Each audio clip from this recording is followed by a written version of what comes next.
want to congratulate Greg Ianni on his retirement. It's been really instrumental in building so many of the different things that this building that we're sitting in right now, Scandalaris building, the practice facilities, all the different things that have gone on. We want to congratulate him and wish him the very best. He's been here really since I've been back as the head coach, and was here prior to that, so long-standing member of the Spartan community. Let's see, where to start here. First of all, in regard to quarterback decisions. So might as well get that out of the way so I don't have to be asked about it.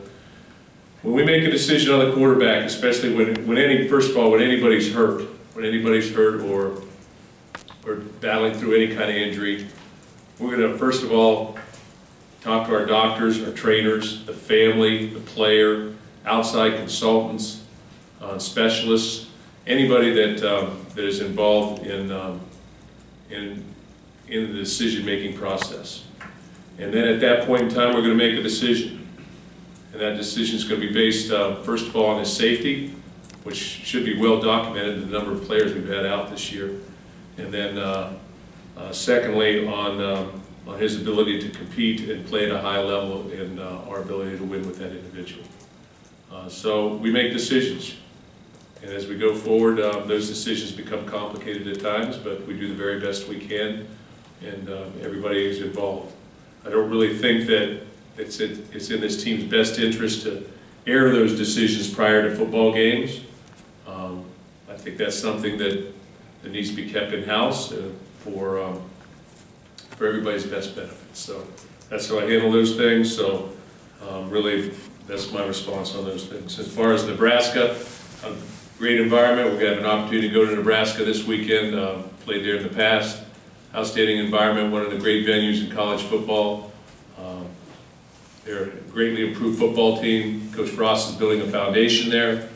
It begins with his first year there. He's got a track record as an outstanding coach thus far, and expect that to continue. They have some outstanding players, especially offensively, with Martinez at quarterback, Spielman and Morgan at wide receivers, outstanding tight end, I think very good tight end Stahl, and then their running backs closing in on 1,000 yards, and not sure how to pronounce that, Otzigbo, I think. Closing out on 1,000 yards, very close, and they're putting the big numbers up offensively. Defensively right now, they're again building a foundation, do a lot of different things from 3-4, a lot of different pressures, and playing improved on that side of the ball. So from a standpoint of where we're at right now, obviously we're playing very well on the defensive side of the ball. We've got to get better on the offensive side of the ball, but that's where all of our injuries really have occurred.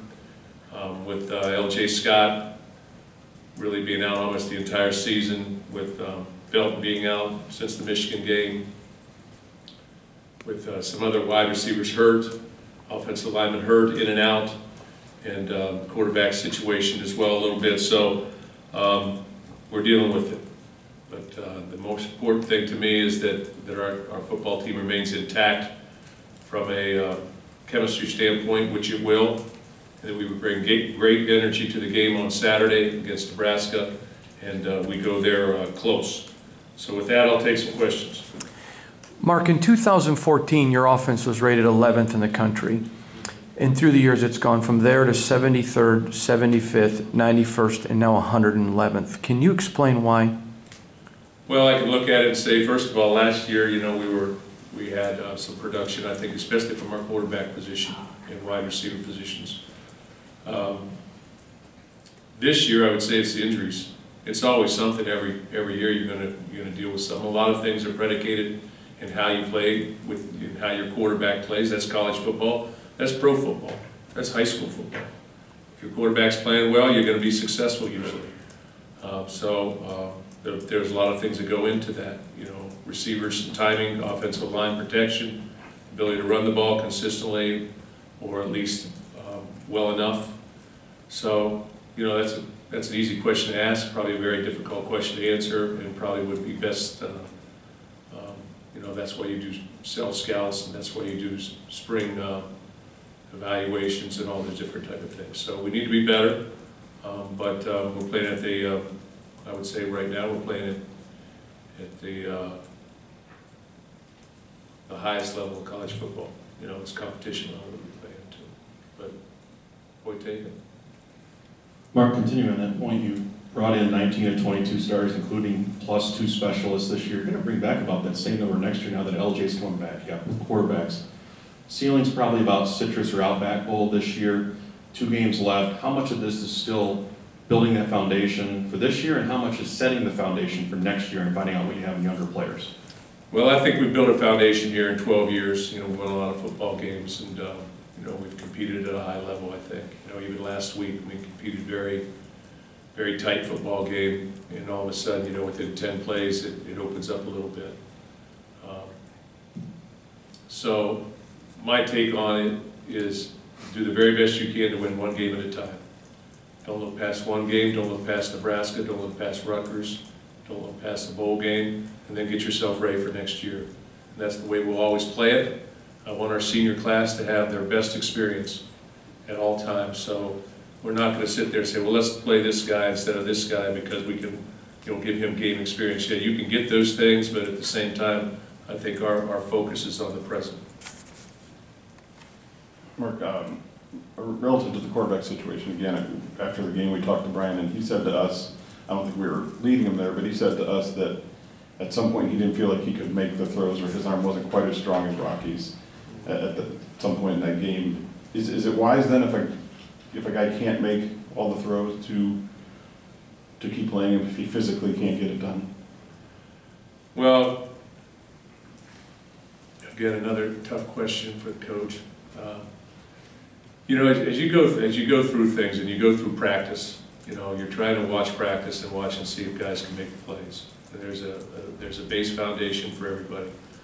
I've always tried to be the guy that's the coach that's going to, number one, protect our quarterback.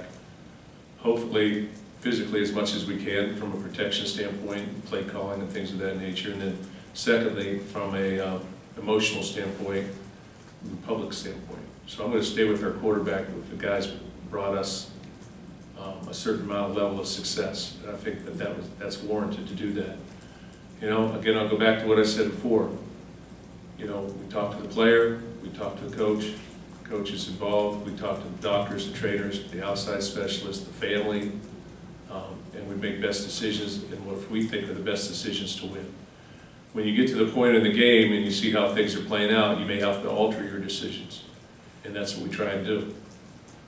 I don't want to be led. I don't want to be led in that direction by fans or by media. I'm going to make those decisions on what I think is best.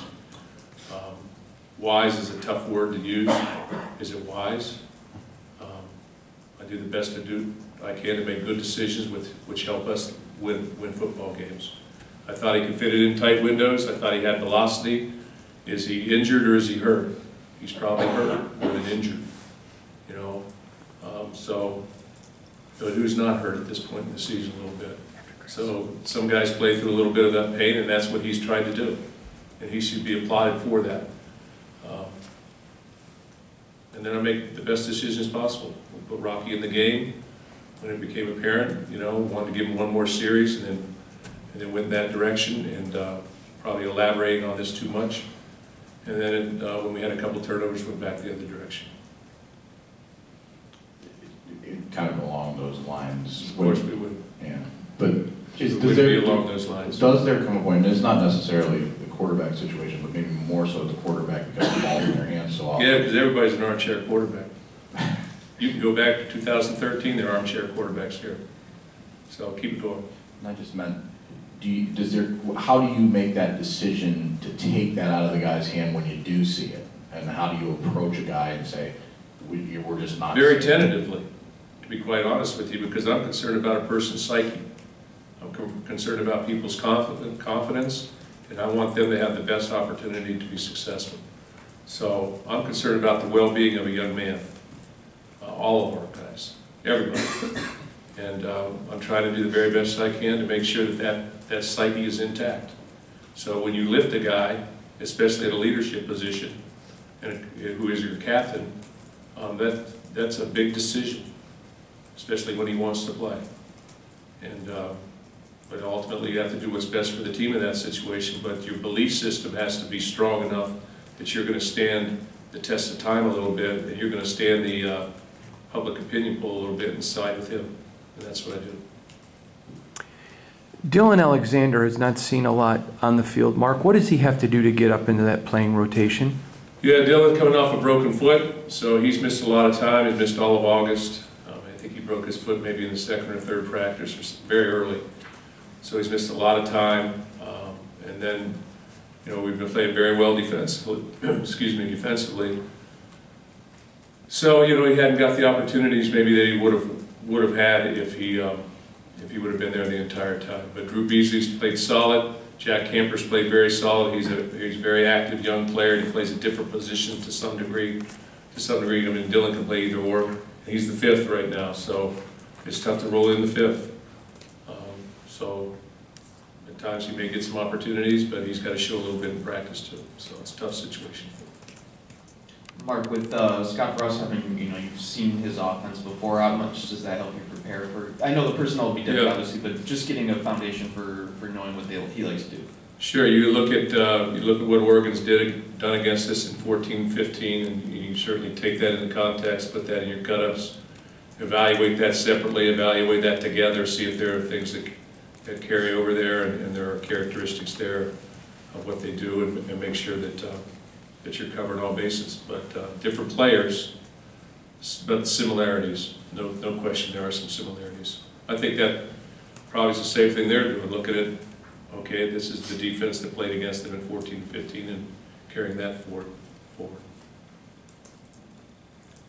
Mark, I was curious, is David Beto, would you say he's working closer to get back on the field? We saw him dressed, just haven't got an update on him in a while. Yeah, we believe it or not, we don't talk much about injuries here. It's hard to believe. Okay, but I figured I'd he's working towards it.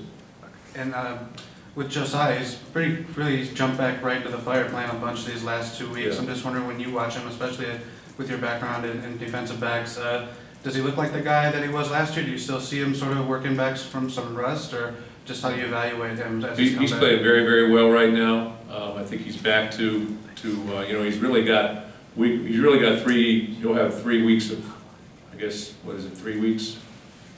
3 weeks. He's got 3 weeks of practice in right now, so this will be his 4th week. So, and 2 games under his belt. So, we'll make a decision next week how he does to see what do we need. Will we redshirt him or not redshirt him? But he's a player, and he's playing very effectively. With Byron Bull, obviously he hasn't had the statistics maybe as like his older brothers Max and Riley, but what does this kind of impact, you know, on this program in terms of leadership role, and how has he developed as a person, as a player over his time here? Yeah, Byron has played a lot of football here in the course of his 4 years. You know, he was redshirted the first year. He's played a lot of special teams. He's played in and out on the defensive side of the ball. Probably not as much this year as he would want it to. But, you know, he's in certain situations. But he's a team guy. He's a Bulla. He bleeds green. He's done everything possible he can to benefit this program, and he plays extremely hard. And he's just behind a very, very, very good player right now. But he's a good player in his own right, and would not hesitate to play him. He's done an outstanding job. Last time you went to Nebraska, obviously, it was a tough loss there in the 15 season you had to come back from. Do you talk to these guys about, even forgetting about the records, the difficulty of playing in that stadium and that atmosphere, regardless of what their season's like and what a challenge it is? Yeah, we talk a little bit about that as we get closer to the game, but I think it's like playing in any of these places. It's difficult to play, but a great venue, excited to play. When you go away in this conference, you're going to play in front of big crowds, and you're going to play in front of crowds that are very passionate about their football teams. So you get to experience that as well in this conference. That is part of playing in this conference. 18 rushes last week, low for your era here, I guess. How do you try and change that? And at this point in the season, what things can be done to maybe along that line with the injuries to get more from the run game? Yeah, you know, we want to be balanced in terms of that, but you know, as the situation goes along, and And I'm looking at it and I'm saying, how in the world did we end up like this? Because we want to run the ball more in terms of just numbers and attempts. And then you go back and you look at the play-by-play and you see that you got a holding call, and so it becomes 2nd and 20, or you see this, we jump offside and it's 1st and 15, and then we fumble the snap, and you know, the mechanics of the handoff, and now it's 2nd and 14, and then we get another holding call, and all of a sudden these things, you know, you're running it 1 time in the series rather than 3 times or 2 times, and this series doesn't go in that direction. And then I asked myself, okay, Ohio State threw the ball 72 times against Purdue, and that's not their MO. So how did that happen? So sometimes I think you get caught up in the game, and the game progresses, and you're playing the situations that are sort of dealt you in a game, and it sort of becomes lopsided. So it's not our intent. We want to run the football. We need to run the football. I say that over and over every week, and that's what we have to do. And when you look back in our history, to be successful, that's what we've done. And what's what we'll continue to push towards, and we've got to be able to do that. But in this case scenario, as you said, that didn't get done this last week. What I look at every single game is, like I said last week, it's like a new season. Yeah, the Ohio State game was important. Could have made a statement nationwide, but this game is even more important now. And the following game will even be more important. So we need to stay focused on the task at hand and stay in the present. Kind of along those lines, how much does the run game struggles impact 3rd downs? I think 128 out of 129 teams, obviously not where you want to be. How much is that the inability to get yards on 1st down and create manageable distance? Well, when it's 3rd and long, you're going to have a tougher time. And so consequently, your percentages are going to go down. We played some good football teams with great defenses, and we've struggled against those. You know, so we need to be able to come up with better plans, I guess, and better execution. And football, again, is a game of repetition and execution. You can put anything together, it can show you a route that these people run and show you a route that we're running. Maybe protection breaks down. We've had injuries. Timing issues break down. We've had some situations where new guys are playing. Got to be able to separate from defensive backs. If they're in certain coverages, you got different coverages for different scenarios, whether it's 3rd down, 1st down, 2nd down, and things of that nature. So it's all blended forward, okay? And the end result is every game's got to be taken in its own unique experience, I guess you'd say. And that's why I sit there and say, hey, every game's going to be different, and you got to trend towards, okay, this is what we're going to do this game. We've got to do better in certain areas. So it's been one of those type of years where we've got a lot of different guys playing from at the wide receiver position. A lot of different guys. We've had 10 different guys playing, or 10 different guys hurt, and I really can't think of one guy who hasn't been hurt. I don't know if you guys can. Let me know if you do. We'll make it work. We've got to just continue to work at it. Got time for a couple more guys. Mike, we talked about, we saw William Christoph last week, and you talked about him a little bit post-game. Yeah. First of all, I was just curious, how does a guy like that get on your radar? How does he come up here from Florida to be a walk-on specialist? Just a long way to go, kind of an interesting guy. Yeah, Brad Salin recruited him to some degree there, and then he came here and walked on. He saw an opportunity, I think, with Jake being a senior. We did not recruit a punter, so there was an opportunity there. The amazing thing about it is, if as you go through the season, and you're in August, there's Jake Hartberger getting the reps, and the backup punter is, I think, maybe Rocky at that time. And then, so he's not getting the reps, and then all of a sudden, about after the Purdue game, when Tyler Hunt gets down, he starts to get the reps. And he did a fantastic job last Saturday, and for a guy walking out there for the first time punting, and he has very calm demeanor and good nerves for it, and he got it done. That was just my second part, was just sort of what kept him from being in the mix. But there's just so many reps to go around, and finally there weren't as many guys to take those, and that's kind of how he got it. I think that really what was happening was that first of all, we have Jake Hartberger coming back, and then Tyler Hunt did a great job, I felt, was ahead of him, had been here a year, and then then the other two came, and Bryce Behringer, and he sort of competed, and Behringer was hitting him better at the time.